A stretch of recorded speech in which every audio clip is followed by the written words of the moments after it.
ಮಾಜಿ ಸಂಸದ ಪ್ರಜ್ವಲ್ ರೇವಣ್ಣ ವಿಚಾರಕ್ಕೆ ಸಂಬಂಧಪಟ್ಟಂತೆ ಒಂದು ಬ್ರೇಕಿಂಗ್ ಅಪ್ಡೇಟ್ಸ್ ಲಭ್ಯವಾಗ್ತಾ ಇದೆ. ಪ್ರಜ್ವಲ್ ರೇವಣ್ಣ ವಿರುದ್ಧ ಅತ್ಯಾಚಾರದ ಪ್ರಕರಣಕ್ಕೆ ಟ್ವಿಸ್ಟ್ ಸಿಕ್ಕಿದೆ. ಅಶ್ಲೀಲ ವಿಡಿಯೋ ಅಸಲಿ ಎಂಬುದು ಸಾಬೀತಾಗಿದೆ. ಎಫ್ಎಸ್ಎಲ್ನ ತನಿಖೆಯಲ್ಲಿ ವಿಡಿಯೋ ಎಡಿಟಿಂಗ್ ಅಥವಾ ಮಾಫಿಂಗ್ ಮಾಡಿಲ್ಲ ಅನ್ನೋದು ಕೂಡ ಕನ್ಫರ್ಮ್ ಆಗಿದೆ. ಪ್ರಜ್ವಲ್ ರೇವಣ್ಣ ವಿರುದ್ಧ ಅತ್ಯಾಚಾರದ ಪ್ರಕರಣಕ್ಕೆ ಈ ಮೂಲಕ ಒಂದು ಬಿಗ್ ಟ್ವಿಸ್ಟ್ ಸಿಕ್ಕಿರುವಂತದ್ದು. ಸೋಷಿಯಲ್ ಮೀಡಿಯಾದಲ್ಲಿ ಸಾಕಷ್ಟು ವಿಡಿಯೋಗಳು ಹರಿದಾಡಿದ್ವು. ಇದು ಮಾಫಿಂಗ್ ಮಾಡಿದ್ದು, ಎಡಿಟಿಂಗ್ ಮಾಡಿದ್ದು ಅನ್ನುವಂತಹ ಆರೋಪಗಳು ಕೂಡ ಕೇಳಿ ಬಂದಿತ್ತು. ಈ ಬೆನ್ನಲ್ಲೇ ಆ ವಿಡಿಯೋಗಳನ್ನು ಕಲೆಕ್ಟ್ ಮಾಡಿ ಎಸ್ಐಟಿ ಟೀಮ್ ಎಫ್ಎಸ್ಎಲ್ಗೆ ಕಳುಹಿಸಿಕೊಟ್ಟಿತ್ತು. ಈಗ ಎಫ್ಎಸ್ಎಲ್ ಟೀಮ್ನಿಂದ ವರದಿ ಪೊಲೀಸರ ಕೈ ಸೇರಿದೆ. ವಿಡಿಯೋ ಎಡಿಟಿಂಗ್ ಮಾಡಿಲ್ಲ, ಮಾಫಿಂಗ್ ಮಾಡಿಲ್ಲ ಅನ್ನೋದು ಎಫ್ಎಸ್ಎಲ್ ಕೊಟ್ಟಂತಹ ವರದಿಯಲ್ಲಿ ಕನ್ಫರ್ಮ್ ಆಗಿದೆ. ಬಟ್ ಆ ವಿಡಿಯೋದಲ್ಲಿ ಇಲ್ಲಿಯವರೆಗೂ ಕೂಡ ಆರೋಪಿಯ ಮುಖ ಕಂಡಿಲ್ಲ. ಅದು ಪೊಲೀಸರ ಇನ್ವೆಸ್ಟಿಗೇಷನ್ ನಲ್ಲಿ ಗೊತ್ತಾಗಬೇಕಾಗುತ್ತೆ. ಬಟ್ ಹರಿದಾಡಿರುವಂತಹ ವೈರಲ್ ಆಗಿರುವಂತಹ ವಿಡಿಯೋ ಅಸಲಿ ಅನ್ನೋದು ಗೊತ್ತಾಗ್ತಾ ಇರುವಂಥದ್ದು. ಎಫ್ಎಸ್ಎಲ್ ಟೀಮ್ನಿಂದ ಈಗ ಎಸ್ಐಟಿಗೆ ವರದಿ ಸಲ್ಲಿಕೆ ಆಗಿದೆ. ಸ್ಪೆಷಲ್ ಇನ್ವೆಸ್ಟಿಗೇಷನ್ ಟೀಮ್ನ ಸದಸ್ಯರು ಈ ಹರಿದಾಡಿದಂತಹ ವಿಡಿಯೋವನ್ನ, ವೈರಲ್ ಆದಂತಹ ವಿಡಿಯೋವನ್ನ ಕಲೆಕ್ಟ್ ಮಾಡಿ, ಪೆನ್ ಡ್ರೈವ್ ನಲ್ಲಿದ್ದಂತಹ ವಿಡಿಯೋವನ್ನ ಕಲೆಕ್ಟ್ ಮಾಡಿ ಎಫ್ಎಸ್ಎಲ್ಗೆ ರವಾನಿಸಿದ್ರು. ಹತ್ತತ್ರ 1 ತಿಂಗಳುಗಳ ನಂತರ ಈಗ ಎಫ್ಎಸ್ಎಲ್ ಟೀಮ್ ಒಂದು ವರದಿಯನ್ನ ಎಸ್ಐಟಿ ಟೀಮ್ಗೆ ಕೊಟ್ಟಿದೆ. ಆ ಎಸ್ಐಟಿ ಟೀಮ್ಗೆ ಕೊಟ್ಟಿರುವಂತಹ ವರದಿಯಲ್ಲಿ ಹರಿದಾಡಿರುವಂತಹ ಅಶ್ಲೀಲ ವಿಡಿಯೋ, ಪ್ರಜ್ವಲ್ ರೇವಣ್ಣ ಅವರದ್ದು ಎನ್ನಲಾದಂತಹ ಅಶ್ಲೀಲ ವಿಡಿಯೋ ಎಡಿಟಿಂಗ್ ಮಾಡಿದ್ದಲ್ಲ, ಮಾಫಿಂಗ್ ಮಾಡಿದ್ದಲ್ಲ, ಅದು ನಿಜವಾದ ವಿಡಿಯೋ, ನೈಜತೆಯಿಂದ ಕೂಡಿದೆ ಅನ್ನುವಂತಹ ವರದಿಯನ್ನ ಕೊಟ್ಟಿರುವಂಥದ್ದು.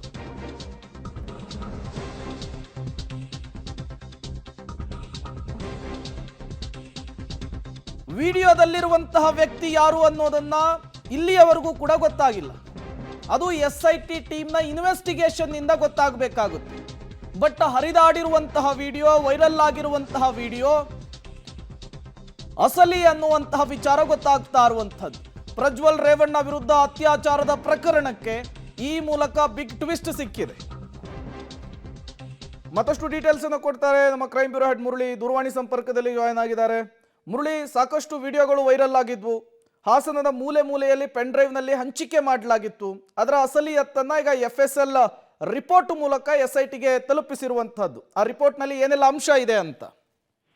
ಖಂಡಿತವಾಗಿಯೂ ಪ್ರೇಮ, ಯಾಕಂದ್ರೆ ಈ ಪ್ರಕರಣಕ್ಕೆ ಸಂಬಂಧಪಟ್ಟಂತೆ ಸಾಕಷ್ಟು ಅನುಮಾನಗಳು ಮೊದಲಿಂದನೂ ಕೂಡ ಬರ್ತಾ ಇತ್ತು. ಯಾಕಂದ್ರೆ ಇದೊಂದು ಎಡಿಟಿಂಗ್ ವಿಡಿಯೋ, ಎಡಿಟೆಡ್ ಅನ್ ಮಾಡಿ ಅದನ್ನ ಮಾಫ್ ಮಾಡಿ ವಿಡಿಯೋನ ಬಿಟ್ಟಿದ್ದಾರೆ ಅನ್ನೋದ್ರ ಬಗ್ಗೆ ಆರೋಪಗಳನ್ನ ಆರೋಪಿಯಾಗಿರುವಂತ ಪ್ರಜ್ವಲ್ ರೇವಣ್ಣ ಅವರು ಕೂಡ ಮಾಡ್ತಾ ಇದ್ರು. ಅದನ್ನ ಅವರ ಪರ ವಕೀಲರು ಕೂಡ ಕೋರ್ಟ್ ನಲ್ಲಿ ಮಂಡನೆಯನ್ನ ಮಾಡ್ತಾ ಇದ್ರು. ಆದ್ರೆ ಎಫ್ಎಸ್ಎಲ್ ನಿಂದ ಈಗ ಎಸ್ಐಟಿಗೆ ಒಂದು ವರದಿ ಬಂದಿದೆ. ವರದಿ ಬಂದ ಸಂದರ್ಭದಲ್ಲಿ ಒಂದಷ್ಟು ಮಾಹಿತಿಗಳು ಕೂಡ ಬಹಿರಂಗ ಆಗಿರುವಂತದ್ದು. ಆ ಮಾಹಿತಿಗಳ ಬಹಿರಂಗದಲ್ಲಿ ಒಂದು ಸ್ಪಷ್ಟ ಮಾಹಿತಿಗಳು ಸಿಗ್ತಾ ಇದೆ. ಯಾವುದೇ ರೀತಿಯ ವಿಡಿಯೋಗಳನ್ನು ಮಾಫಿಂಗ್ ಅನ್ನು ಮಾಡುವಂತದ್ದಾಗ್ಲಿ ಅಥವಾ ಎಡಿಟ್ ಮಾಡಿ ಫೋರ್ಸ್ಫುಲಿ ವಿಡಿಯೋನ ತುರ್ಕುವಂತ ಪ್ರಯತ್ನಗಳನ್ನ ಇಲ್ಲೂ ಕೂಡ ಮಾಡಿಲ್ಲ ಅನ್ನೋದ್ರ ಬಗ್ಗೆ ಅವರು ಉಲ್ಲೇಖವನ್ನ ತಮ್ಮ ರಿಪೋರ್ಟ್ ನಲ್ಲಿ ಮಾಡಿದ್ದಾರೆ. ಆದ್ರೆ ಆ ವಿಡಿಯೋದಲ್ಲಿ ಇರುವಂತ ವ್ಯಕ್ತಿ ಯಾರು ಏನು ಅನ್ನೋದ್ರ ಬಗ್ಗೆ ಯಾವುದೇ ರೀತಿಯ ಸ್ಪಷ್ಟನೆಗಳು ಸಿಗ್ತಾ ಇಲ್ಲ. ಯಾಕಂದ್ರೆ ಇಲ್ಲಿ ಪ್ರಜ್ವಲ್ ರೇವಣ್ಣ ಅವರ ಅಶ್ಲೀಲ ವಿಡಿಯೋ, ಅವರ ಅತ್ಯಾಚಾರದ ವಿಡಿಯೋ ಅನ್ನೋದ್ರ ಬಗ್ಗೆ ಉಲ್ಲೇಖಗಳಿತ್ತು.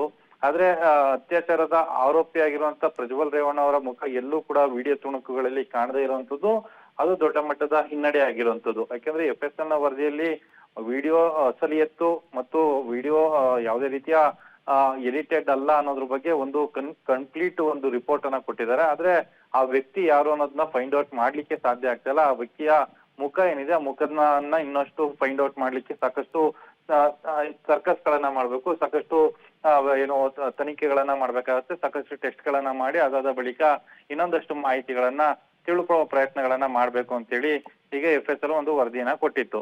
ಆದ್ರೆ ಈ ಎಸ್ಐಟಿ ಅಧಿಕಾರಿಗಳು ಆ ವ್ಯಕ್ತಿ ಯಾರು ಅನ್ನೋದನ್ನ ಫೈಂಡ್ ಔಟ್ ಆಗದೇನೆ ಅಥವಾ ವ್ಯಕ್ತಿ ಯಾರು ಅನ್ನೋದನ್ನ ತಿಳ್ಕೊಳ್ದೇನೆ ಇದನ್ನ ಮುಂದುವರ್ಸ್ಲಿಕ್ಕೆ, ತನಿಖೆನ ಮುಂದುವರ್ಸ್ಲಿಕ್ಕೆ ಅಥವಾ ಪ್ರಕರಣವನ್ನ ಮುಂದಕ್ಕೆ ತೆಗೆದುಕೊಂಡು ಹೋಗ್ಲಿಕ್ಕೆ ಸಾಧ್ಯ ಇಲ್ಲ. ಯಾಕಂದ್ರೆ ಆರೋಪ ಬಂದಿರುವಂತದ್ದು ಪ್ರಜ್ವಲ್ ರೇವಣ್ಣ ಅವರ ಮೇಲೆ, ಜೊತೆಗೆ ಅವರನ್ನೇ ಈಗ ಬಂಧನಕ್ಕೊಳಪಡಿಸಿ ನ್ಯಾಯಾಂಗ ಬಂಧನದಲ್ಲಿ ಇರ್ತಿರುವಂತದ್ದು.